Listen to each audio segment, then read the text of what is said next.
2, 1, 2, 1.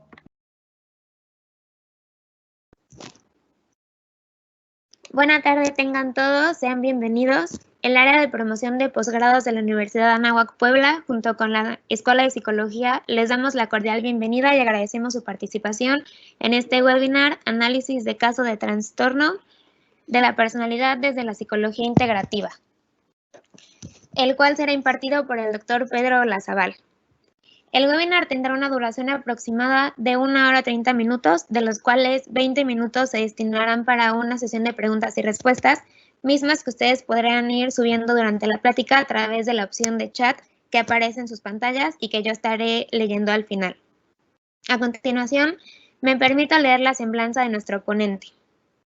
El doctor Pedro Fernández Olazabal tiene licenciaturas en Psicología, Pedagogía y Defectología, maestrías en Psicología de la Salud y Psicología Clínica, grado científico de doctor en Ciencias Psicológicas, posgrado con especialización en Educación Superior, diplomado en Bioética Médica y en Atención a Trastornos Mentales de Origen Genético.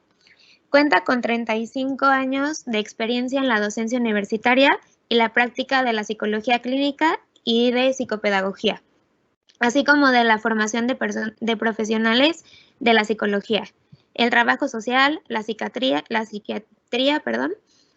la pedagogía de la educación superior y la pedagogía especial. Es director académico y coordinador de doctorado en la Escuela Libre de Psicología de Puebla, profesor invitado y magíster de conferencias en la Universidad Paul Valéry Montpellier, tercero en Francia, y profesor titular en la Universidad de Camagüey, Cuba. Invitado como experto y conferencista a más de 30 congresos y encuentros científicos de carácter nacional e internacional. El doctor cuenta con publicaciones en revistas nacionales e internacionales y es autor de 6 libros sobre su especialidad. Sus obras se difunden en universidades de Cuba, Chile, México y Francia. Cuenta con reconocimiento a sus obras en el Museo y Archivo Universitario Hermann Rorschach en Berna, Suiza, la Universidad Autónoma de Valparaíso, la Universidad de Ciencias Médicas de Camagüey, Cuba, y la Escuela Libre de Psicología. Ha recibido varios premios, entre los que se destacan el Premio Nacional Carlos Juan Finley a Investigaciones en Salud, Premio Provincial de la Academia de Ciencias de Cuba, Premio del Sector de la Salud Pública y el Rector de la Universidad de Camagüey, el resultado científico de mayor relevancia social, así como profesor de posgrado en el aniversario de la Escuela Libre de Psicología y reconocimiento a la destacada labor investigativa y aporte a la formación de las nuevas generaciones por la Sociedad Cubana de Psicología. Para dar inicio con el webinar, cedo la palabra al doctor Pedro.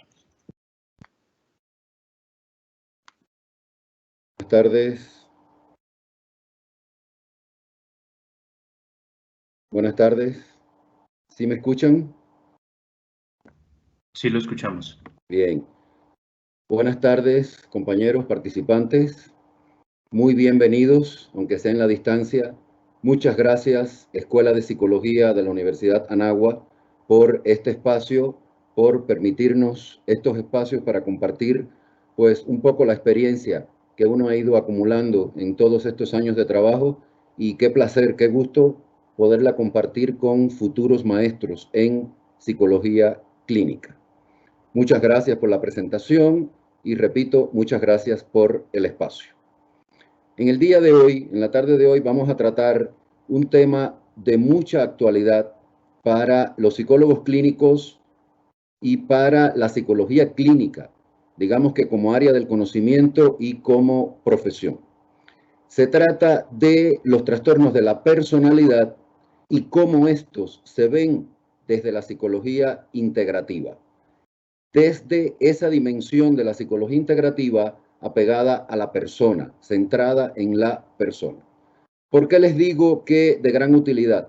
Bueno, porque trastornos de la personalidad siempre se ha encontrado en el punto de mira, en el foco exactamente de la investigación en psicopatología y en psicología clínica, precisamente por las características tan específicas que presenta este grupo de trastorno, por las dificultades que muestran para el diagnóstico, pero también por la incoherencia, pudiéramos decir, que presentan los trastornos de personalidad, y estoy generalizando, con respecto a la visión más reducida, más estrecha de la psicoterapia.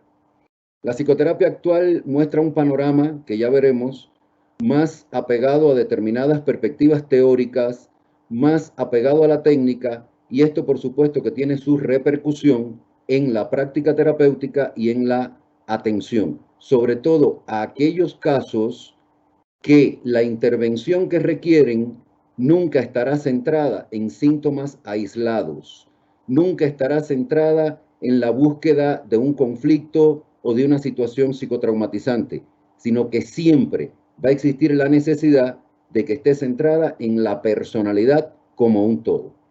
Es por eso que en la maestría de psicología clínica, por supuesto que se le dedican 2 materias a trastornos de la personalidad, tanto a su diagnóstico y a la identificación de sus posibles etiologías, como a su tratamiento desde la más integradora de todas las perspectivas terapéuticas que los psicólogos clínicos debemos conocer o estamos llamados a conocer en la actualidad.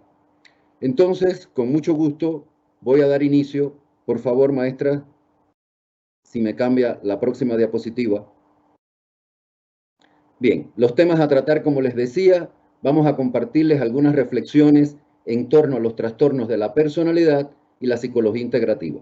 Y al terminar esta parte de la intervención, vamos a presentar un caso y a explicar cómo se abordaría el tratamiento desde la perspectiva integrativa personológica. Por favor. Por favor. Bien. Los trastornos de la personalidad con mucha frecuencia son tratados desde la perspectiva del diagnóstico categorial o del diagnóstico dimensional. Entiéndase la mirada que requerimos desde el DSM, desde el CIE-10, el 11, o sea, desde cualquiera de las perspectivas con que se nos muestra el diagnóstico categorial en la actualidad. Sin embargo, si bien es muy necesario este conocimiento del diagnóstico categorial o del diagnóstico dimensional, desde la práctica de la psicología clínica, incluso desde la propia práctica investigativa, desde la práctica diagnóstica y desde la práctica interventiva en la psicología clínica, la mirada hacia los trastornos de la personalidad debe ser totalmente diferente. Por tanto, no podemos verlos desde la psicología clínica, repito, como un conjunto de síntomas, sino como formas de ser, como formas peculiares, absolutamente individuales de sentir, pensar y comportarse. Son formas de ser que han perdido o no han desarrollado, y esto es un elemento importante, psicólogos clínicos, han perdido o no han desarrollado la relación comportamiento-situación, aquello que en nuestra vida cotidiana llamaríamos selectividad comportamental. Por tanto, los comportamientos, las formas de pensar y las formas de sentir se han convertido en rígidas. Y al ser rígidas, inertes, por supuesto que se pierde su relación con la situación que la persona está viviendo y se comportan entonces como generadoras de inadaptación, de disfuncionalidad y de rigidez. Por favor, maestra. Podría decirse entonces que el comportamiento, sentimiento o pensamiento que una vez, quizás en el pasado, fue adaptativo, fue protector o fue defensivo, se fosilizó, se hizo rígido, se estabilizó en extremo y por supuesto que perdió la relación con las nuevas situaciones. Por tanto, se perdió aquella cualidad esencial del funcionamiento psicológico humano, que es la selectividad comportamental, que es la autorregulación del comportamiento para que éste resulte adaptativo, funcional e interactivo. Desde la psicología clínica, entonces, compañeros, la comprensión debe estar centrada en la funcionalidad, la adaptabilidad y la flexibilidad. en la integridad de la persona, en la integridad del ser.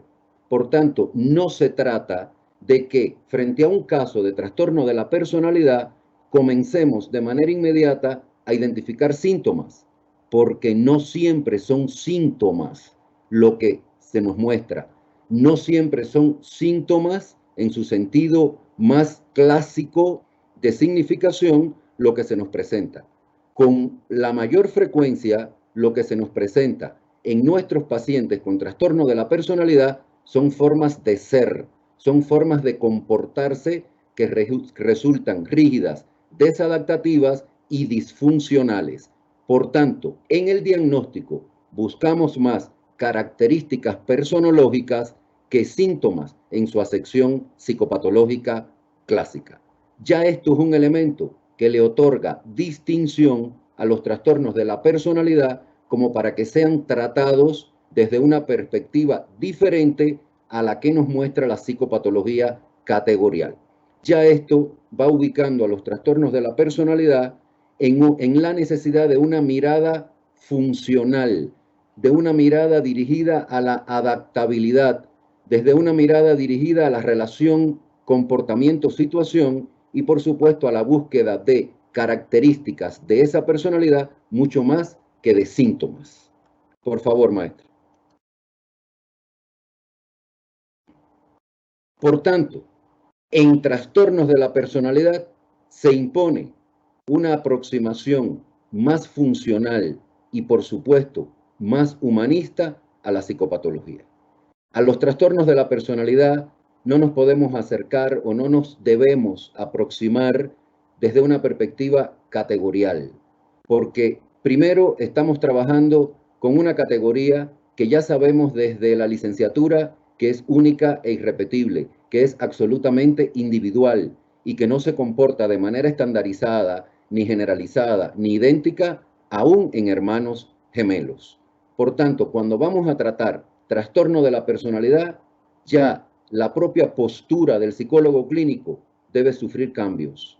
Nos estaríamos acercando a estas personas con trastorno de la personalidad desde una aproximación funcional, buscando que adaptación, adaptabilidad, funcionalidad, flexibilidad, y desde una perspectiva humanista, por supuesto, centrada en la persona y no en los síntomas.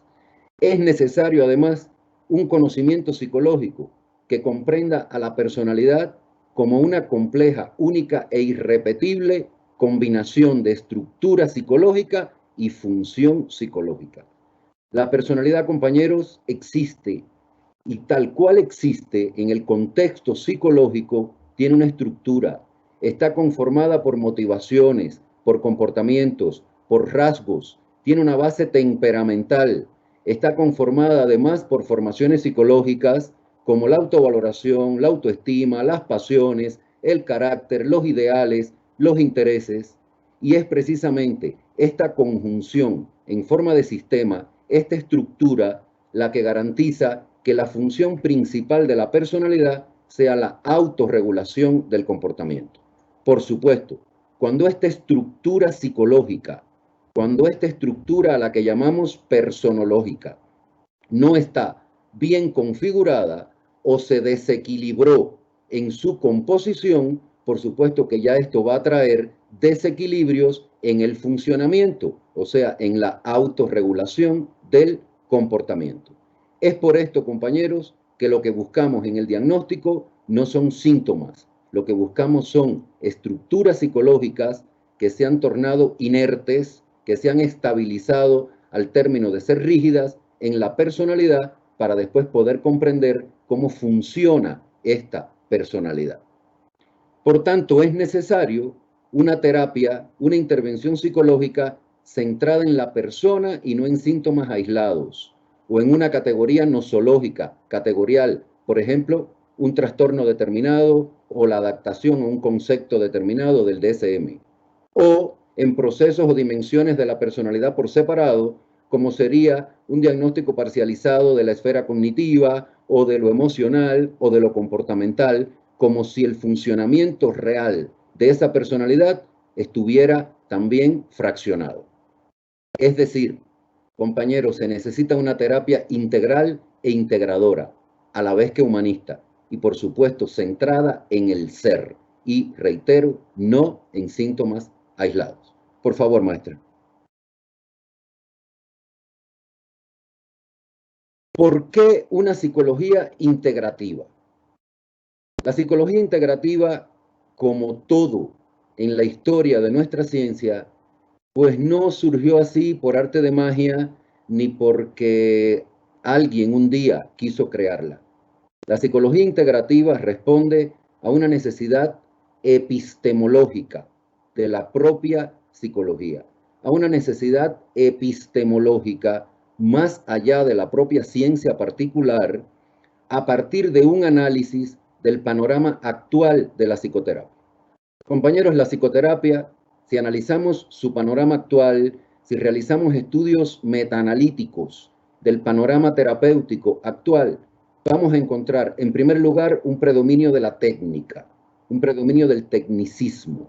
O sea que, de alguna manera, hay una visión mecanicista de la terapia. Pero también predomina el eclecticismo.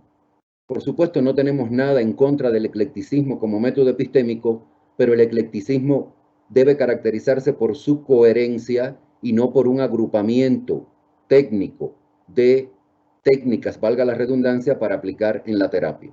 Y por otra parte, también apreciamos una fragmentación del ser humano.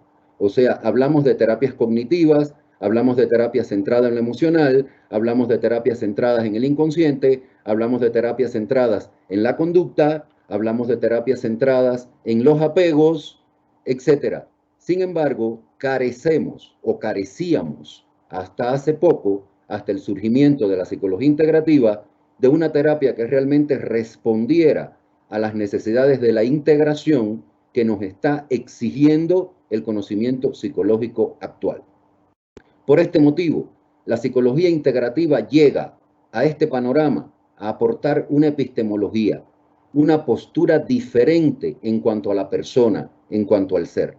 Por supuesto, una postura que se caracteriza por una visión integradora, por una visión humanista centrada en la persona, por una visión que no niega la existencia física de la persona, al contrario, sino que la reconoce, pero que también reconoce la unidad con la vida espiritual, con la subjetividad del ser humano. O sea que si una primera característica podemos señalarle a la psicología integrativa que da respuesta al panorama fragmentado que nos presenta la terapia hoy, es precisamente su tendencia, su esencia integrativa, pero además su esencia centrada en la persona y no en partes aisladas de esa personalidad.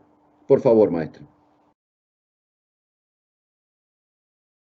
El panorama actual de la integración en psicoterapia. Podemos decir que existen dos grandes dimensiones. Una de ellas pudiera ser más conocida.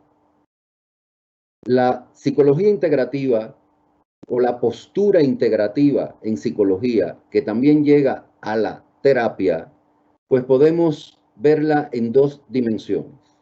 Una de ellas, más apegada, digamos, que tiene que ver con los enfoques personalistas, en los que podemos destacar como antecedente la psicología de la persona, la logoterapia personalista, la psicoterapia de Ehlers, o sea, muchas otras tendencias teóricas que de alguna manera fueron dibujando, fueron marcando la necesidad de este camino.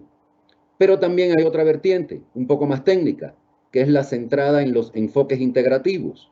Aquí está la psicoterapia integrativa centrada en la personalidad y el modelo integrativo desde el conocimiento válido, o sea, aquel que lleva a su plano máximo el eclecticismo y que trata de agrupar técnicas e incluso postulados teóricos, ¿por qué no? Pero que está centrada en el conocimiento, digamos que ya validado, ya demostrado, no está centrada en la persona. La unidad de esta línea personalista y de la línea integrativa aporta a la actualidad el llamado enfoque integrativo personalista y de este la intervención integrativa personalista, tomado de Sapien 2016, que resume de manera excelente cómo se muestra el panorama actual del surgimiento de la psicología integrativa. Por favor, maestra.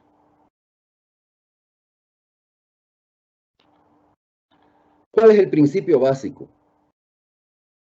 Se plantea por Domínguez Prieto, ya desde el 2011, en el Congreso Iberoamericano de Personalismo, ya planteaba que aunque el referente inmediato de Viktor Frankl, creador de la terapia del sentido, de la logoterapia, haya sido el existencialismo y la terapia humanista, su visión del ser humano va mucho más allá. Es una visión que ya se podría clasificar de personalista, con todo su rigor. ¿Por qué? Porque lo más importante no es el síntoma, sino la persona. No es la técnica, sino el encuentro interpersonal que ya resulta terapéutico de por sí. Por favor. El enfoque integrativo personalista. ¿Cómo deviene en intervención integrativa personalista? Bueno, en primer lugar, pretende integrar por encima de la diversidad. Está centrado en el caso.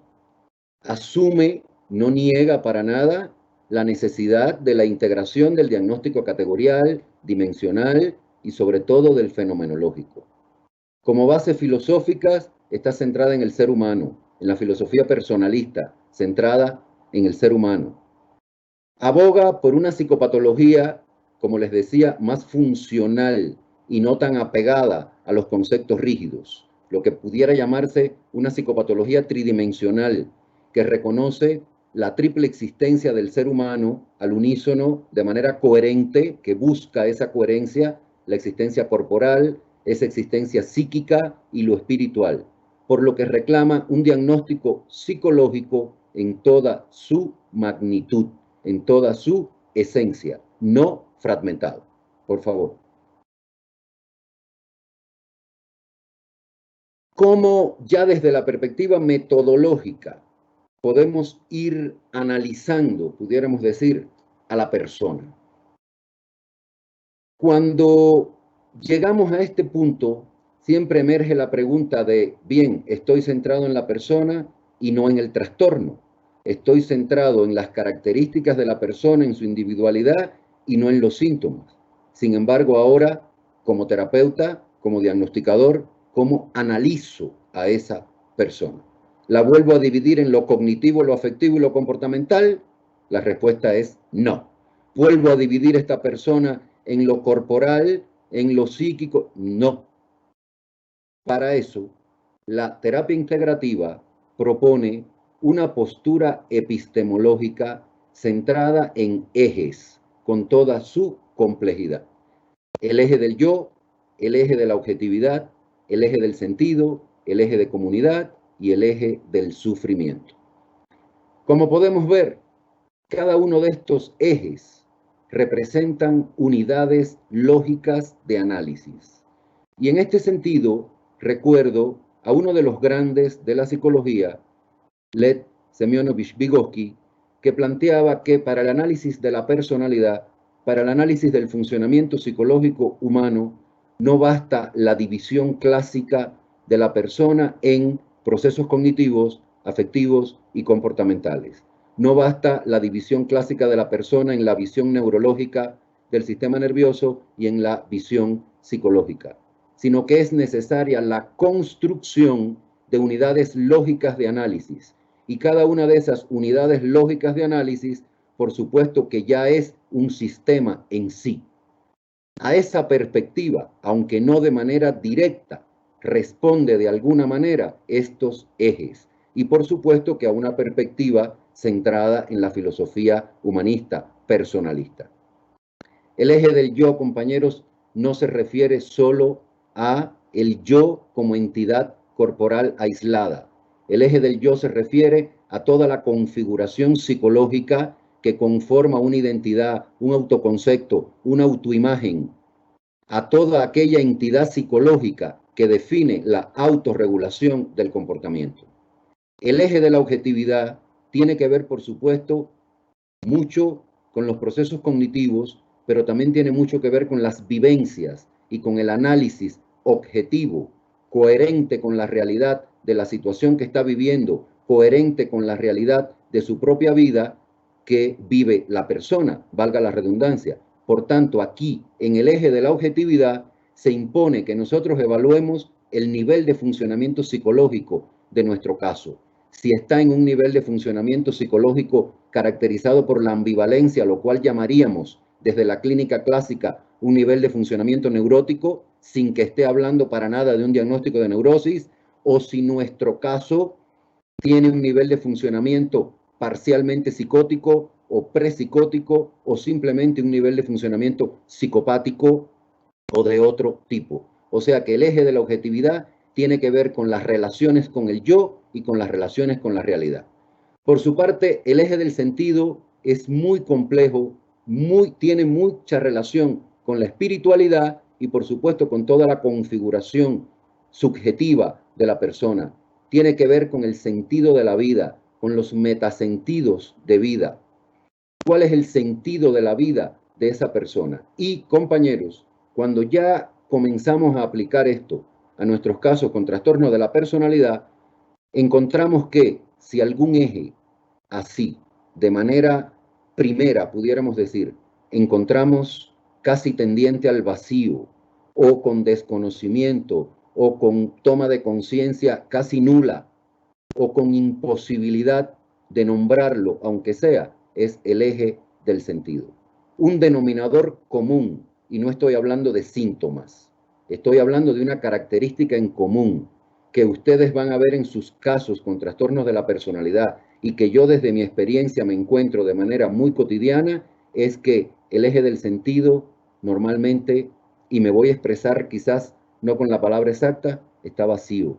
El eje del sentido en las personas con trastorno de la personalidad o no se puede identificar o simplemente está lleno de ambivalencias, de contradicciones. Simplemente la persona asume como sentido de su vida la existencia de otra persona o la relación con otra persona. Con mucha frecuencia los metasentidos centrados en el propio yo, en un análisis objetivo de ese yo, de mis metas en la vida, de mi trascendencia, de la esencia de mi vida, normalmente o no se formó o no se ha desarrollado o está muy lleno de contradicciones e incoherencias, en nuestros casos con trastornos de la personalidad. El eje de comunidad tiene mucho que ver con las relaciones, tiene mucho que ver con esa dimensión interpersonal, con esa dimensión relacional e interactiva a la que estamos llamados todos los seres humanos. Por tanto, este eje tiene mucho que ver con los trastornos de la personalidad. Y aquí voy a regresar de alguna manera a nuestra formación en licenciatura, allá cuando comenzamos a ver psicopatología, que debemos recordar que se nos trató a los trastornos de personalidad como trastornos con tendencia a lo aloplástico, trastornos con tendencias aloplásticas. Allá veíamos que desde la psicopatología tradicional, desde la clínica tradicional, pues podíamos dividir los trastornos en sentido general en dos tipos: aquellos que considerábamos como autoplásticos o autopsíquicos y aquellos que considerábamos como aloplásticos o alopsíquicos. ¿Qué diferencia hay, compañeros? ¿Y por qué hago alusión a esto en el eje de comunidad? Porque los trastornos autoplásticos son aquellos en los cuales la persona vivencia el eje del sufrimiento, y ya me salté al otro eje porque no podemos verlos por separado. El sufrimiento, la persona lo vivencia como una cuestión propia. La persona vivencia el malestar que le generan los síntomas. En este caso estaríamos hablando de síntomas clásicos de ansiedad, de depresión o de emociones como la tristeza o síntomas como el insomnio, las disfunciones sexuales, etc. Sin embargo, compañeros, los trastornos de la personalidad tienen la característica casi única de ser trastornos aloplásticos. ¿Qué quiere decir esto? Que con mucha frecuencia no es la propia persona, o con casi toda la frecuencia, no es la propia persona la que vivencia el sufrimiento. Normalmente el sufrimiento lo refieren los otros, los convivientes, la pareja, los hijos, los familiares. Por eso decimos que son aloplásticos. Alo porque va hacia afuera, hacia los otros. Por eso es que se dice, digamos desde una visión un poco más peyorativa, pudiéramos decir, o cruda de estos trastornos, se dice que no sufren, hacen sufrir. No estoy de acuerdo exactamente con esta definición. Con lo que sí estoy de acuerdo y se comprueba en la práctica es que en los trastornos de la personalidad el impacto de sus características negativas o patológicas funciona más como impacto en los otros que como vivencia de sufrimiento de la propia persona. Es por eso que el eje de comunidad lo vamos a encontrar muy afectado, pudiéramos decir, o reclamando con mucha fuerza que se le atienda, que la intervención y el diagnóstico estén, por supuesto, muy centrados en este eje, porque los trastornos de la personalidad, como casi ningún otro trastorno, tienen como característica el ser aloplásticos, o sea que hay un impacto en los otros. Y el eje del sufrimiento, pues por supuesto, no es que estas personas no sufran o no tengan síntomas, no es que estas personas no tengan conciencia de su disfuncionalidad. Sí lo tienen, compañeros, pero resulta que el eje del sufrimiento no es con la mayor frecuencia el motivo de consulta. No es la búsqueda de ayuda. ¿Por qué? Porque en trastornos de la personalidad se dan dos tipos de crisis. Podemos hablar de crisis sintomática, en la cual la persona está vivenciando malestar, vivenciando síntomas, y aquí el eje del sufrimiento pasa al primer plano. ¿Por qué? Porque las personas con trastornos de la personalidad, normalmente el eje del yo lo tienen por encima de todo lo demás. Hace que este eje del yo no sea concientizado y valorado desde una perspectiva objetiva. Por otra parte, hay una carencia de sentidos. Por tanto, al aparecer síntomas, al aparecer una crisis sintomática, este eje emerge como prioritario y por supuesto que se convierte en un motivo de consulta. Sin embargo, esto es una limitante porque quieres que le alivies el síntoma, que le quites el síntoma, pero que no nos metamos en la esencia de su trastorno, que es la personalidad. Sin embargo, hay otro tipo de crisis, la crisis psicopática, en la cual refuerzan el eje del yo, se refugian en él y se tornan aún más aloplásticos. Por tanto, compañeros, si analizamos los 5 ejes, el eje del yo, el eje de la objetividad, el eje del sentido, el eje de comunidad y el eje del sufrimiento, nos percataremos que ya esto nos está ubicando en una postura epistemológica novedosa con respecto a la visión tradicional de la psicología clínica. Nos está ubicando en una postura no de análisis de síntomas aislados, sino de unidades lógicas de la personalidad, para poder comprender el funcionamiento de la personalidad, autorregulado totalmente o no, autorregulado de manera relacionada con el comportamiento o no, autorregulado de una manera funcional y adaptativa, flexible o no. Por favor, maestra. Entonces, hasta aquí llegamos con esta breve presentación de la psicología integrativa. Quería llegar hasta la presentación de los ejes y vamos a ver entonces un caso de trastorno de la personalidad. Solo les adelanto eso. Ya veremos qué tipo de trastorno de la personalidad ustedes creen que pueda presentar este caso según sus características fundamentales y cómo lo abordaríamos desde una metodología general, desde la psicología integrativa o desde la terapia integrativa. El caso que les voy a presentar primero es un caso real. Por supuesto, lo que sí está omitido son los datos personales por cuestiones éticas. Es una mujer de 32 años. Pongo el estado civil porque en este caso resulta importante. Divorciada por 2 ocasiones, actualmente vive como una tercera relación en pareja, pero con muchos problemas en esa relación. Su nivel educativo vencido es el medio superior. Tiene 2 carreras universitarias interrumpidas, ambas casi inmediatamente antes del término de dicha carrera. Motivo de consulta. ¿Qué es lo primero que refiere esta paciente al llegar? ¿Por qué consulta?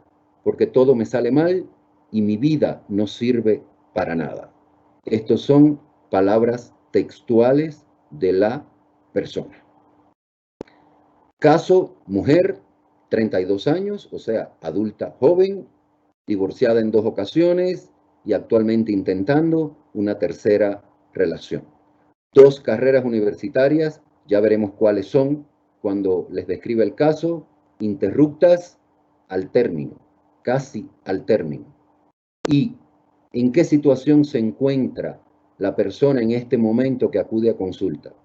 Pues en una situación de todo me sale mal y mi vida no sirve para nada.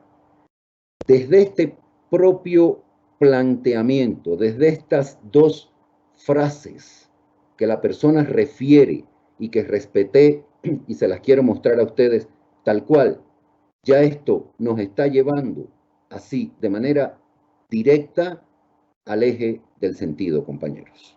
Ya aquí estamos hablando o de una no toma de conciencia, o de una no claridad, o de una dificultad, o de un no desarrollo, de una no conformación de un sentido de vida.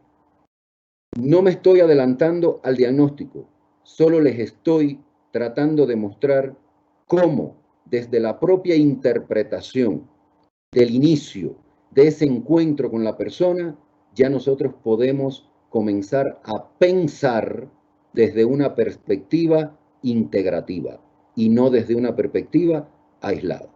Si yo viera esto desde la perspectiva de los síntomas, yo diría, bueno, pues esta persona está deprimida. No, compañeros, la persona no está deprimida en este momento. La persona en este momento está triste. Y la tristeza es una emoción humana. Y la depresión es algo que está más allá. Entonces, en este caso tendríamos que delimitar, ¿estoy frente a una situación de una vivencia emocional humana? Sí, está triste. Esta persona está triste. Ahora, ¿a qué me lleva esto? Bueno, está triste por una situación determinada. ¿Hay correspondencia o no con la situación? Con esto les quiero ilustrar, compañeros, ojalá lo logre, lo que es una aproximación funcional a la psicología clínica y no una aproximación categorial como para atribuir un concepto diagnóstico categorial y ahí terminamos. Y entonces nuestra terapia iría dirigida a un fragmento de esa personalidad. Vamos a pasar entonces a la descripción del caso. Maestra, por favor, si me apoya. Claro que sí, doctor. Permítame un momentito. Mientras abro el caso. Sí, claro.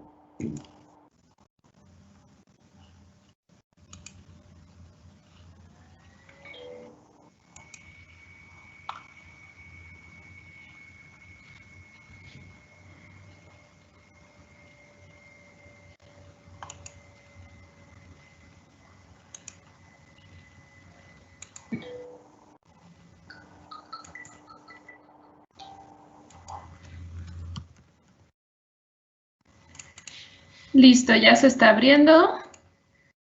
Y en unos momentos les comparto la pantalla.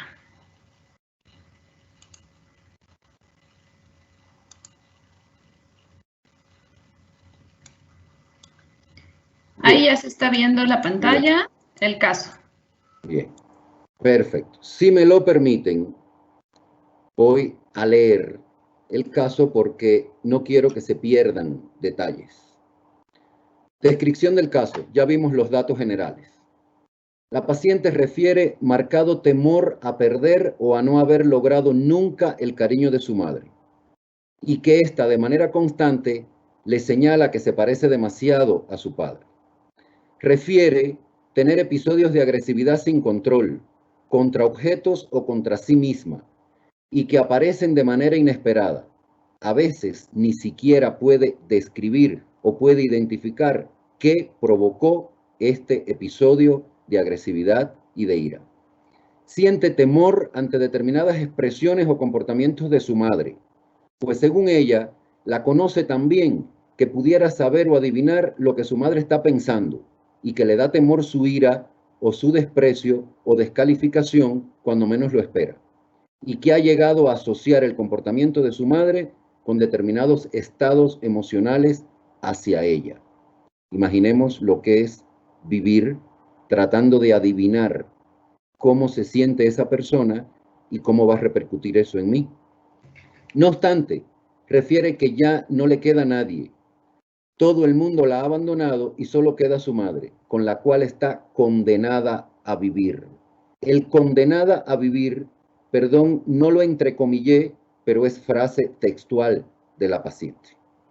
Ha tenido 2 parejas estables, cuyas relaciones terminaron no de muy buena manera, siempre por abandono de la otra parte, pues ella considera que hizo todo para conservar a cada una de esas personas en su momento. Se siente muy confiada a veces con determinadas personas, las considera sus amigas o amigos y al poco tiempo se da cuenta que no es así. Expresa que, textualmente, las personas sacan su verdadera cara al poco tiempo. Por favor, maestra, ¿puede subirle? Refiere que sufre con mucha frecuencia episodios de ansiedad, depresión e insomnio y que a veces no sabe la causa. Otras veces, refiere, palabras textuales, es por la toxicidad de su madre, por las críticas que recibe de ella, no solo a su imagen física, sino también a su vida en general. En otras ocasiones, piensa que ella es así y que así deben aceptarla. Y, cito textualmente, se refuerza o se reafirma a sí misma. Y señalo que son palabras propias. Después iremos viendo más adelante la interpretación desde la postura integrativa de todo esto. Como antecedentes, refiere haber sido una niña normal, por favor, bien, y sana, pero que su madre nunca la quiso, dice ella, pues siempre quiso a su hermano que era perfecto en todo y ella el desastre. Aunque no sabe por qué desastre, pues siempre hizo todo tal cual su madre le indicaba, pero que sin embargo con ella nunca se quedaba bien. Recuerda que solo por llorar ya su madre la tildaba de berrinchuda y la encerraba en su recámara y le decía que no la soportaba. Por favor, maestra. Interrumpió 2 carreras universitarias casi al finalizar, Derecho y, ¿por qué no?, Psicología. La primera es la carrera de su hermano, y ella creía que era su vocación, y descubrió que no. Se inscribe a Psicología y también le perdió el sentido. Refiere haber tenido varios tratamientos por psiquiatría, haber estado en internación psiquiátrica, aunque breve tiempo, y haber sido atendida en servicios de urgencia psiquiátrica, según recuerda en 2 o 3 ocasiones, siempre por agredir a alguna persona o romper cosas de alguien. Ha tenido 2 intentos de suicidio, según ella involuntarios, que no quería morir, y algún otro episodio de abuso de alcohol. En resumen, compañeros, conductas autolíticas, aunque según ella sin la intención de dañarse. Ha tenido varias sesiones de terapia con diferentes terapeutas, de los cuales tiene muchas quejas, pues ella tiende a imponer el tipo de terapia que según ella necesita y se da cuenta que no les resultan, pero no está segura si es el tipo de terapia o los terapeutas que le han tocado, que no dominan su trabajo, y estos son palabras textuales, y que uno de ellos, que la marcó, finalizó la terapia de forma abrupta, según refiere. Refiere que le han manifestado que ella tiene un trastorno de personalidad, pero no lo cree así. Y esto ha sido tema de contradicción con algunos de sus terapeutas. Ella considera que algo debe tener, pero que la del problema real es su madre y las parejas que ha tenido. Vamos a ver un resumen del análisis clínico de este caso. En este caso se destaca una marcada inestabilidad emocional, pobre control de los impulsos, creencias, opiniones y juicios sobre sí misma muy lábiles y superficiales, presencia de crisis sintomáticas que dio motivo de consulta, recordemos aquello de todo me sale mal, me siento mal, y crisis psicopáticas referidas al propio trastorno, disfuncionalidad en las parejas, en los trabajos y en los estudios, inadecuada relación con la madre, que es la figura afectiva principal, o al menos la figura que marcó o moldeó su personalidad. Bien, este es el caso, compañeros, y aquí ahora quisiera pasar a ustedes la participación, las palabras y, en primer lugar, quisiera que tuviéramos una aproximación categorial al caso. Vamos a comenzar por allí, que es lo que más comúnmente hacemos o es lo que más comúnmente nos muestra el panorama diagnóstico y terapéutico actual. Vamos a ver desde el punto de vista categorial cómo diagnosticaríamos este caso. Y después vamos a ver cuál sería o cuál fue la metodología seguida para su tratamiento, su intervención desde la perspectiva integrativa.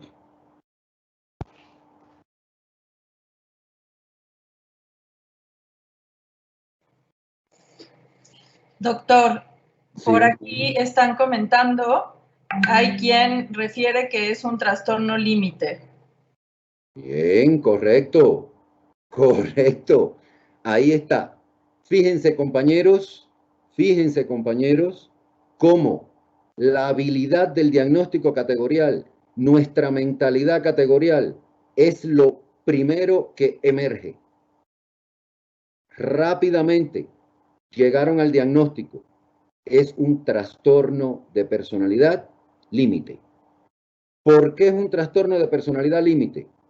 Bueno, primero, por su marcadísima inestabilidad emocional, por su marcadísimo descontrol de los impulsos, por los daños marcados en su propia autoimagen, por el temor a la pérdida del afecto, por las conductas autolíticas y autodestructivas que ella declara como involuntarias, pero que están presentes, por el abandono súbito de determinados escenarios que podían haberle dado sentido a su vida, como fue la carrera de Derecho y la carrera de Psicología.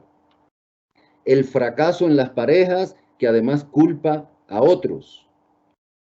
También, en este caso, se aprecia determinado descontrol emocional muy marcado que se refleja en los internamientos psiquiátricos que ha tenido por agresión, etc.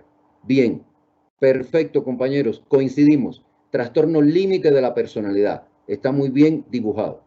Ahora vamos a tratar de configurar, de diagnosticar desde una perspectiva integrativa. Ya llegamos al concepto, ya llegamos a la categoría, pero eso no nos basta para una terapia, porque si afrontamos una terapia desde esta perspectiva, ya podemos ver cuántos fracasos terapéuticos refiere la paciente. Tengamos en cuenta además que esta paciente tiene conocimiento de psicología. Esta paciente casi termina la licenciatura en psicología. Por tanto, ella sabe de qué se trata. Esto de alguna manera nos incrementa la complejidad de la intervención terapéutica, porque esta persona llega incluso al límite de la manipulación del terapeuta de querer seleccionar qué tipo de terapia ella cree necesitar y de querer seleccionar qué tipo de terapia es la acorde a su trastorno. Ella lo que no puede es seleccionar qué tipo de terapia necesita su persona. Y es aquí precisamente a donde quiero, psicólogos clínicos, colegas, que lleguemos. A que podamos vivenciar, a que podamos concientizar la necesidad de girar nuestra mirada, de voltearnos, no sé si 360 grados o 180 grados, compañeros, no sé. Cada uno de nosotros podrá evaluar la magnitud de su giro, pero este caso no se debe intervenir desde la perspectiva categorial del trastorno. Este caso no se debe abordar desde una fragmentación terapéutica centrada en lo cognitivo, en lo conductual o en el inconsciente. Este caso requiere de una intervención no dirigida al trastorno como concepto, como categoría. Este caso requiere de una intervención dirigida a la persona. Pudiéramos decir que se nos está mostrando el trastorno, pero tenemos que tratar a la persona. Y es ahí precisamente a donde quería llegar. Es ahí precisamente el objetivo que nos hemos planteado con esta plática, compañeros. Vamos a ver cómo podemos construir los ejes a partir de las características de esta persona. No es construir agrupaciones de síntomas, no es construir agrupaciones de síntomas, es construir agrupaciones de características para poder identificar cómo se manifiestan los ejes y cómo se ven esos ejes y cómo trabajarlos en esta persona. Por tanto, la metodología, y no le quiero llamar técnica, compañeros, no le quiero llamar técnica porque técnica es una palabra que nos llega desde una visión mecánica y la terapia integrativa no se mueve por técnicas. La complejidad, la integralidad, la espiritualidad de un ser humano no se maneja con una técnica. Se maneja, se aproxima a ella a través de la interpretación y, por supuesto, desde el diseño de estrategias terapéuticas totalmente individualizadas, no centradas en una visión nomotética de un concepto categorial, sino centrada en la individualidad de esa persona. Por tanto, ¿cuál sería la metodología? Según mi experiencia, puede haber otras, compañeros, pero según mi experiencia en años de terapia con esta perspectiva integrativa y muy reforzada en los últimos tiempos, sería, en primer lugar, construir los ejes. Los ejes, compañeros, como unidades lógicas de análisis, están presentes en todas las personas, incluidos nosotros. O sea, no creamos que los psicólogos, no. Los psicólogos, sí. Los psicólogos somos personas. Y los psicólogos, por supuesto que tenemos un yo, tenemos un sentido, tenemos una comunidad, tenemos un sufrimiento. Y hay que ver con cuánta objetividad analizamos todo eso. Por tanto, en esta persona, ¿cuál sería o cuáles serían los indicadores? ¿Cómo ustedes construirían los ejes? Y número 2, ¿cuál sería, desde la visión diagnóstica de cada uno de ustedes, participantes, psicólogos, cuál sería la visión de la prioridad de los ejes?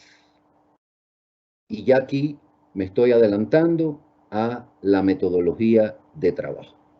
Lo primero, compañeros, no es identificar síntomas. Lo primero es construir los ejes en esa persona. No se trata de buscar indicadores exactos, ni estandarizados, ni nomotéticos. Se trata de buscar indicadores ideográficos. Se trata de interpretar ese discurso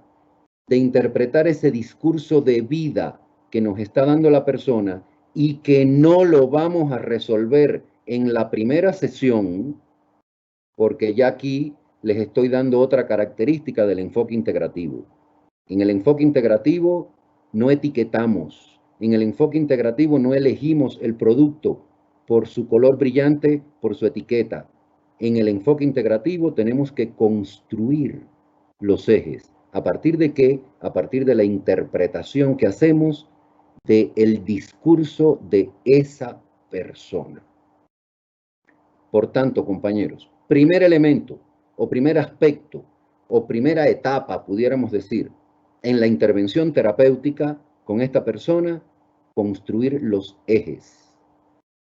Fíjense que es una mirada diferente.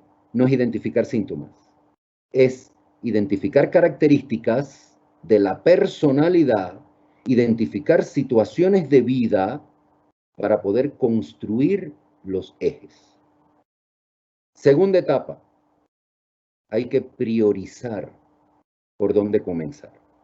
Hay que priorizar, pudiéramos decir, y entrecomillo de manera intencional, cuál es el eje más afectado, y sigo entrecomillando, en este momento. ¿Cuál es el eje que está predominando? Compañeros, los ejes no están en la persona, por decirlo de alguna manera, de forma estática. Los ejes están en forma dinámica. Los ejes configuran la vida de una persona, la identidad de una persona. Por tanto, no podemos identificarlos así de manera estática como 1, 2, 3, 4 y 5. No, hay momentos de la vida en que predomina uno sobre otro. Y cuando hablamos de un trastorno de la personalidad, si la persona está en una crisis sintomática, por supuesto que está predominando un eje determinado en el cual tenemos que centrar la atención. Pero si la persona está en una crisis psicopática, por supuesto que predomina otro eje que también tenemos que centrar su atención. Entonces, ahí quería llegar, compañeros. Si es posible y me puedan retroalimentar con la construcción de algún eje. Y por supuesto, con cómo establecerían prioridades o jerarquías entre esos ejes. Doctor, tenemos un comentario por acá que dice que tiene un vacío existencial, se sabotea.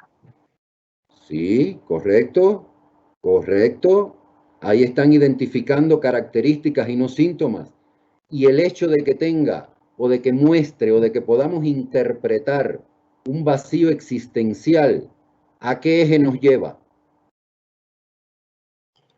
Por aquí tenemos inestabilidad en las principales parcelas de su vida y falta de control de impulsos. Bien. Sentimientos de abandono. Correcto. Por aquí nos dicen que el vacío sería el eje de sentido, el que se ve más predominante. Correcto. En el vacío existencial, en aquella anulación, pudiéramos decir, de mí como persona, en mi vida carece de sentido. Recordemos que desde el primer momento, desde la frase que da origen a la consulta, dice, mi vida no sirve para nada. Pensemos también, compañeros, en las 2 carreras universitarias interruptas al término porque no le encontré sentido. O sea que aquí hay un eje del sentido que por supuesto está muy dañado. Un eje del sentido en el cual ya sabemos que debemos darle prioridad en la intervención. Sin embargo, ¿cómo ustedes valorarían el eje del yo? Por aquí tenemos un comentario justamente del eje del yo. Nos ponen síntomas egodistónicos, inestabilidad en su sentido del yo. Exactamente. Por tanto, compañeros, hay un yo sólidamente configurado. Hay un yo, pudiéramos decir que para utilizar la terminología humanista de Allport, hay un yo maduro o hay un yo débil, inestable, lábil. Hay un yo que funciona. Hay un yo que regula el comportamiento en función de la situación, en función de la relación con su madre, en función de la relación con las parejas. Por tanto, no hay una función autorreguladora del yo de manera autónoma. Y seguimos, compañeros, construyendo ejes a partir de la interpretación de características. ¿Cómo valoraríamos el eje de la objetividad? A ver, comparto algunos comentarios más que han hecho. Después de construir el eje del sentido, sería necesario trabajar también el eje de la comunidad, debido a su inestabilidad en las relaciones tanto amorosas como con su madre. Correcto, muy bien. Y ahora yo les pregunto, terapeutas, correcto, estoy de acuerdo, hay que trabajar el eje de comunidad, pero ¿creen ustedes que podemos trabajar las relaciones interpersonales, la visión del otro, la visión del yo con respecto al otro, las reacciones emocionales que se generan desde esa perspectiva interrelacional con los demás, con su madre, con sus parejas, etcétera? Si no trabajamos el eje del yo, es posible, compañeros, que trabajemos el cómo me relaciono con ustedes sin que primero trabaje cómo me relaciono conmigo. O sea, ¿cómo puedo trabajar? Y aquí viene la importancia de la jerarquía que en cada caso establecemos con respecto a los ejes. Estoy de acuerdo, psicólogos, estoy de acuerdo, colegas, tenemos que trabajar el eje de comunidad. Pero yo les pregunto, ¿podemos trabajar la comunión, podemos trabajar las relaciones con los demás si no trabajo el yo? Es una pregunta, quisiera escuchar sus criterios. Muy bien, complementando la parte del yo, justamente sin regulación e interpretación objetiva de su experiencia. Y respecto a la objetividad, nos comentan que hay una interpretación subjetiva que refuerza sus emociones negativas.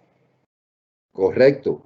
Y yo les diría, psicólogos, a ver, aquí hay una paradoja epistemológica.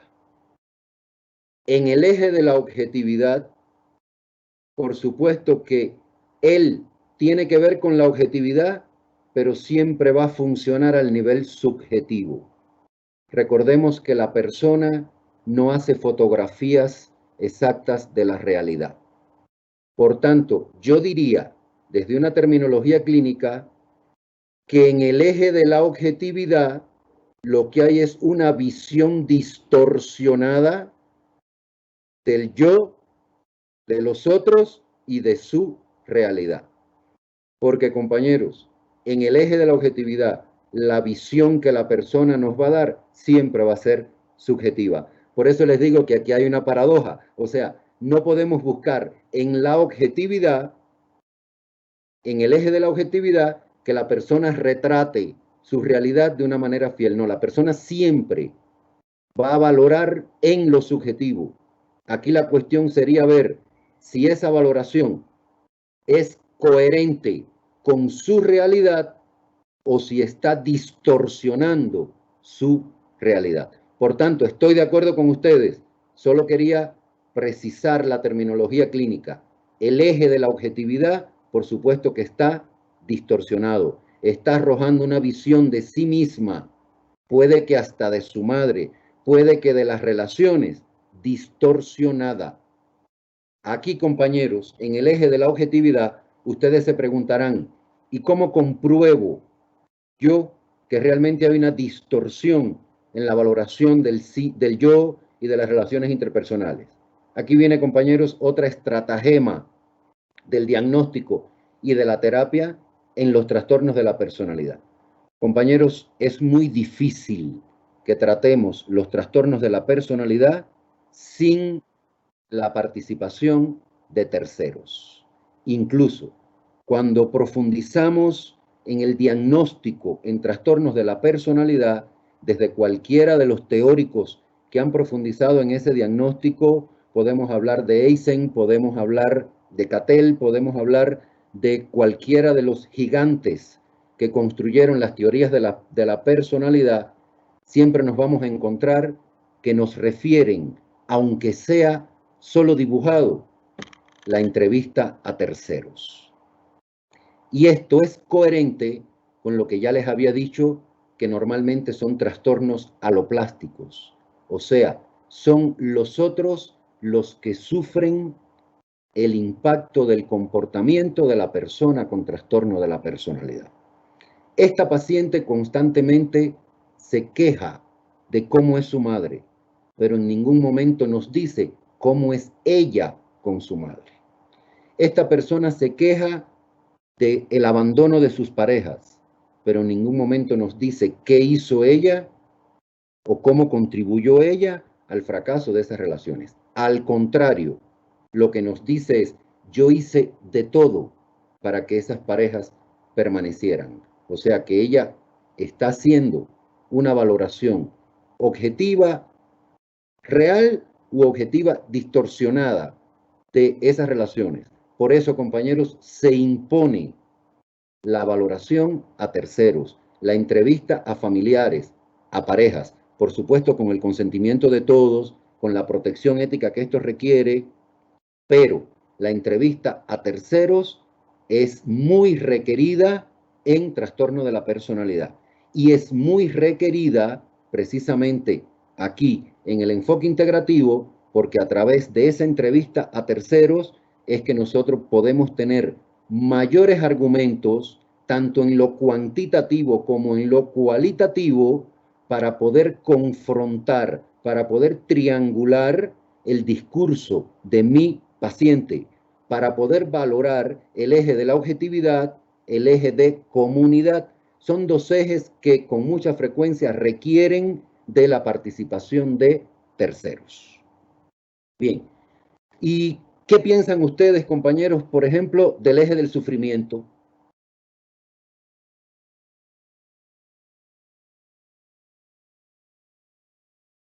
¿Cómo valoran? Tenemos un comentario, perdón.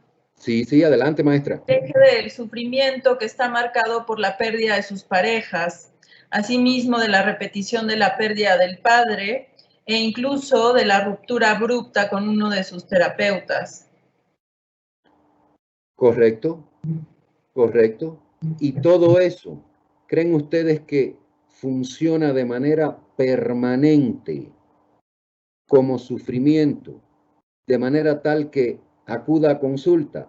¿O hay momentos en que se va al otro extremo, como si ya no sufriera y te dice, y dice, ahí está descrito en el caso, otras veces me digo, me refuerzo, me refugio en mí misma y digo, me tienen que aceptar como soy? Fíjense, compañeros, como el eje del sufrimiento oscila, como el eje del sufrimiento se mueve desde la vivencia del sufrimiento, lo que llamamos en trastorno de personalidad crisis sintomática, y otras veces se niega este sufrimiento y entonces se refugia en aquellos comportamientos, en aquellas formas de pensar y de sentir que sabe que hacen sufrir a los otros. Y es cuando dice, soy así y me tienes que aceptar o me tienen que aceptar. Compañeros, el eje del sufrimiento en el trastorno de la personalidad es muy oscilante. No es que no sufran, es que no siempre es el eje predominante. Y quería detenerme precisamente en este eje, porque este eje, si bien es motivo de consulta, en otros momentos es motivo de abandono de la terapia. Cuando la persona con trastorno de personalidad está en crisis sintomática, o sea, está vivenciando malestar, está vivenciando síntomas, normalmente el eje del sufrimiento está con un nivel de prioridad 1 y se convierte en un motivo de consulta. Y esto, compañeros, es lo más común, que estas personas acudan a consulta, digamos, con el sufrimiento así a flor de piel, pero ¿qué pasa? Qué bueno, llegó a consulta, qué bien. Sí, pero el problema está en que llegan a consulta con ese eje del sufrimiento a la mano, así muy a flor de piel, pero así mismo son las expectativas de la terapia y de la consulta. Es aquello de quítame el síntoma y no llegues más allá. Porque en el trastorno de la personalidad se dan, compañeros, paradojas clínicas, paradojas de la psicología clínica que tenemos que interpretar de manera muy objetiva para un diagnóstico certero. Y es que el trastorno de personalidad, en la medida que genera o puede generar malestar por la desadaptación, por la disfuncionalidad o por la visión que tiene del otro, de esa misma manera el trastorno de personalidad se protege a sí mismo. Por tanto, el eje predominante, compañeros, con mucha frecuencia, no quiero decir siempre, va a ser el eje del yo. Hay hasta una clasificación ya un tanto viejita, entre comillas, pudiéramos decir, de los trastornos de personalidad y que nos llega desde el psicoanálisis, donde nos dicen que hay un grupo de trastornos de personalidad que se clasifican dentro del grupo de los del yo deficiente. esta clasificación, desde la perspectiva histórica y desde la perspectiva cronológica, no tiene nada que ver con el enfoque integrativo personalista, pero ya venía dibujando de alguna manera la necesidad de un análisis del yo. Entonces, compañeros, este eje del sufrimiento, si bien hay momentos en que es prioritario porque el paciente está vivenciando síntomas y esto se convierte en motivo de consulta, de esa misma manera la persona quiere ponerle límites. Es como si, quítame el síntoma, pero no te metas en mi vida, no te metas en mi trastorno. ¿Por qué, compañeros? Y aquí tenemos que volver al eje de la objetividad y al eje del yo. La persona con trastorno de la personalidad, recordemos que tiene una conciencia aloplástica. Es común, quizás a ustedes se les haya presentado un caso del señor que llega y dice, yo estoy aquí para que mi mujer ya no me señale nada más. O estoy aquí para que mis hijos me dejen tranquilo. Pero yo no tengo nada. La que tiene problemas es mi esposa. Y ella no quiere venir a consulta. O sea, siempre es aquello de, no soy yo. O sea, compañeros, aquí hay un fenómeno a diagnosticar que no es un síntoma, es un fenómeno psicológico típico del yo pobremente configurado, de los déficits autorreguladores del yo que lo llevan a protegerse a sí mismo. Por tanto, en trastorno de la personalidad, cuando hay vivencia sintomática, el eje del sufrimiento predomina. Y precisamente por la fragilidad del yo, entonces el eje de la objetividad también se afecta e hiperbolizan los síntomas. Nadie está más ansioso, más insomne o más deprimido que una persona con trastorno de la personalidad. ¿Por qué? Porque no hay una valoración objetiva, no hay un eje de la objetividad que permita una autovaloración, una autoevaluación objetiva hasta de sus propias vivencias. Normalmente hasta sus propias vivencias, las vivencias que genera el sufrimiento, están distorsionadas, están o sobrevaloradas o subvaloradas. Por otra parte, cuando ya llegan a la crisis sintomática, a la crisis psicopática, pues por supuesto que entonces lo que hay es un refugio, una reafirmación del yo, aunque dañe a los demás, aunque impacte negativamente en los demás. Ya ahora no hay vivencia de malestar, ya ahora no es el eje del sufrimiento el que está predominando. Ahora es otra vez el eje de la objetividad distorsionada. Otra vez vuelve a ser el eje del yo como prioritario, subordinando al eje de comunidad, porque ahora no hay toma de conciencia objetiva del daño que está generando en otros. Entonces, compañero, en trastornos de la personalidad, no esperemos que el motivo de consulta sea la vivencia de malestar, ni es aquella persona que viene pidiendo ayuda porque tiene conciencia de que hay un trastorno. No, compañeros, la persona viene pidiendo ayuda. ¿Por qué? Porque tiene una vivencia de malestar. En ese momento está en una crisis sintomática y el eje del sufrimiento está predominando. Pero puede que después haga una crisis psicopática en la cual ya el eje del sufrimiento no tiene ese valor de prioridad y vuelve a ser el eje del yo el que predomina. Entonces, compañero, aquí es importantísimo que, en primer lugar, que construyamos los ejes. Eso es una primera tarea. El paciente no me va a manifestar sus ejes porque no estamos hablando de síntomas. El eje es una construcción epistemológica del psicólogo clínico para poder diseñar sus estrategias terapéuticas. Por otra parte, los ejes no se muestran de manera estática, al contrario, se muestran de manera dinámica y van cambiando su nivel de prioridad, su nivel de jerarquía, su nivel de importancia en función de la situación que esté viviendo la persona. Y por otra parte, compañeros, les decía que el enfoque integrativo está centrado en la persona y no en el trastorno. Esto nos lleva a la construcción de estratagemas terapéuticas, no de técnicas, sino de estratagemas terapéuticas centradas en el caso, exactamente en el caso.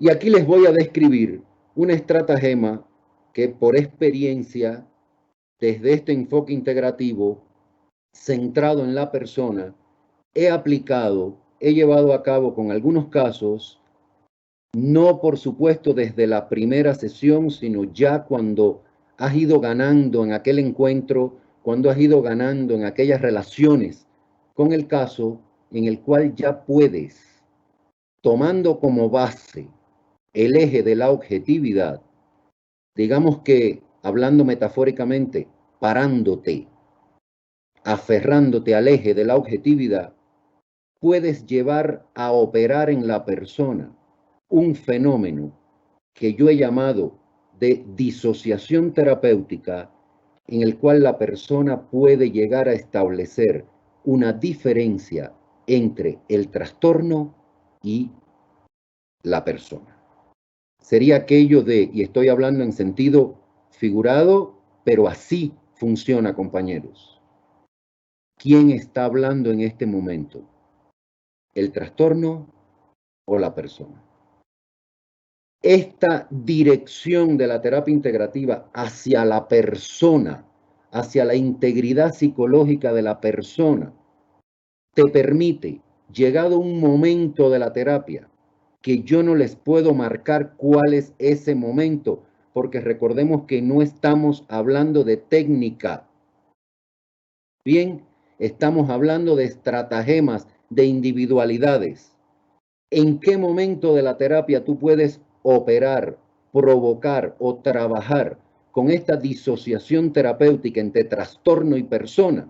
Por supuesto, cuando ya tienes un dominio, un desarrollo del eje de la objetividad y ya estás seguro que la persona puede hacer valoraciones objetivas de su propio yo y la persona puede disociar de alguna manera trastorno y persona. Recordemos, compañeros, que el trastorno de personalidad se protege a sí mismo, y estoy entrecomillando, porque el trastorno no tiene autonomía para protegerse a sí mismo, eso solo lo puede hacer la persona, pero estamos hablando desde una perspectiva epistemológica, estamos viendo la terapia desde fuera, para poder enfocarla desde fuera, estamos viendo la clínica desde fuera, entonces el trastorno se protege a sí mismo. Hay estrategias de personalidad construidas, inertes por el yo, que protegen a ese trastorno, porque la persona no sabe funcionar de otra manera, no conoce otro funcionamiento, por tanto se aferra a aquel funcionamiento psicológico que se hizo inerte, que en algún momento fue protector, defensivo, adaptable, funcional, pero que perdió la relación en el tiempo con las situaciones actuales. Por tanto, hay que provocar esta focalización en la persona y a partir del eje de la objetividad poder analizar el eje del yo desde esta perspectiva disociativa, separando persona de trastorno. Y es apasionante, compañeros, es increíble. La vida les va a dar la oportunidad cuando profundicen en estos temas y se metan en la terapéutica de personas con trastorno de la personalidad, van a ver cómo este fenómeno disociativo en una terapia que ha llegado a un punto de integración de la persona tal que ya nos permite pararnos en un eje para visualizar otros ejes, no desde la perspectiva de los lentes que le pone el trastorno a la persona, sino desde la perspectiva de la persona sin lentes. Bien, compañeros, ¿algún otro comentario, alguna pregunta? Doctor, la verdad es que tenemos muchísimo interés de todos los participantes. La verdad es que, pues sí, muestran muchos comentarios respecto al caso y respecto a sus análisis, ¿no? Agradecemos mucho esta participación tan activa. La verdad es que tenemos bastantes, pero siguen comentando respecto a los ejes, ¿no? Al yo, ¿no? La manera de hacer esta integración y también en la comunidad. No sé si haya alguna pregunta en particular para que usted pueda responder. Bueno, pues estoy a la orden. Sí quiero comentar algo, maestra Stephanie. Me complace muchísimo esto que usted me transmite de que están comentando los ejes. Es que hay una cuestión, y no es por mi, digamos, mi pasión o mi marcado interés por el enfoque integrativo. El problema es que cuando los psicólogos nos ubicamos en esta nueva perspectiva, más allá de la identificación de síntomas, y yo lo sufrí como persona, ¿no? Como profesional, como que te atrapa, o sea, como que te sientes de momento en un camino nuevo, como que te sientes con una herramienta diferente en la mano, con otro estilo de pensamiento. Ya no se trata de inventariar síntomas, ya no se trata de cuantificar criterios para un diagnóstico categorial. Ahora se trata de psicología clínica en su estado más funcional, en su estado más dinámico, pero a la vez no solo es teoría, te está dando una perspectiva práctica, te está dando una epistemología, una postura para el análisis, no del trastorno, sino de la persona. Y eso se convierte en una herramienta de increíble valor epistémico para el psicólogo clínico. Claro que sí, muchas gracias, doctor. Justamente nos están preguntando que qué bibliografía podría recomendarnos para el tema de los ejes. Bueno, pues bibliografía de Rosa Sapien, bibliografía de Viktor Frankl, que no trabaja los ejes directamente, pero que sí les recomiendo que para comenzar vayamos primero a las bases. Por favor, Viktor Frankl, con su logoterapia. Por favor, psicología de Adler, para después poderse meter ya en el enfoque integrativo personalista. Por favor, también bibliografía referente a la otra dimensión de la integración, que es el enfoque centrado en la técnica o centrado en el conocimiento válido. Pueden buscar información de la Sociedad Internacional de Integración Terapéutica, que hasta hace muy poco tenía su sede en España, pero que también les va a dar una perspectiva, claro, centrada en la técnica. Y por otra parte, bibliografía, ahora en este momento, no sé si es cuestión de nervios, pero no me viene a la mente así un autor en específico, más allá de Sapien. Por favor, bibliografía centrada en el enfoque personalista. Y también les recomiendo bibliografía sobre personalidad. Hay un autor que fue mi maestro, tuve el honor de ser su alumno, el doctor Fernando González Rey, que trabaja la categoría personalidad no desde la perspectiva del diagnóstico de los trastornos, sino desde la perspectiva de la propia configuración psicológica y desarrollo de la personalidad. Eso, grosso modo, es la bibliografía o la búsqueda que les oriento, y no meterse directamente ya en la cuestión de los ejes, sino estudiar, por favor, profundizar en toda la epistemología, en toda la filosofía y en todo el conocimiento psicológico que esto tiene de base, porque el estudio de la persona es algo que nos lleva mucho tiempo, es muy complejo. Por tanto, primero tenemos que comprender a la persona para después comprender a la persona con un trastorno. No sé si hay alguna otra pregunta. Sí, doctor, de hecho hay bastantes comentarios. Nos están agradeciendo por pues tan buena ponencia. Creo gracias. que lo que podemos hacer justamente es pues más adelante abrir otros espacios para que se pueda seguir compartiendo sobre el tema. La licenciada Lisette nos va a compartir información respecto a dónde se pueden formar con este enfoque, y le doy la palabra para que nos pueda dar la información. Muchas gracias, doctor. Gracias a ustedes. Agradezco al doctor Pedro Fernández por haber compartido este espacio con nosotros exponiendo este interesante tema y caso. Y reitero nuevamente que el área de promoción de posgrados de la Universidad de Anáhuac Puebla, junto con la Escuela de Psicología, agradece su participación el día de hoy y les comparte que los que estén interesados en participar en el concurso deberán enviar su propuesta de intervención del caso analizado siguiendo los requisitos mencionados en el PDF que se les envió en el correo de acceso a este evento. Para cualquier información sobre la maestría en Psicología Clínica y la entrega de la propuesta de intervención, pueden ponerse en contacto directamente conmigo. Mi correo es adriana.ruiz62@nahuac.mx y mi teléfono es 2221 54 25 11. Ahí cualquier duda que ustedes lleguen a tener, yo con gusto se los hago saber. Alguna información, dudas, lo que sea, se pueden acercar conmigo y recuerden que tienen que enviar la propuesta de intervención a mi correo. Y muchas gracias a todos por su colaboración. Tengan muy buena tarde. Muchas gracias a todos. Muchas gracias, maestras, maestros. Gracias, Dimas. Y gracias a la Escuela de Psicología. Muchas gracias. Muchas gracias a todos. Buena tarde. Buenas tardes.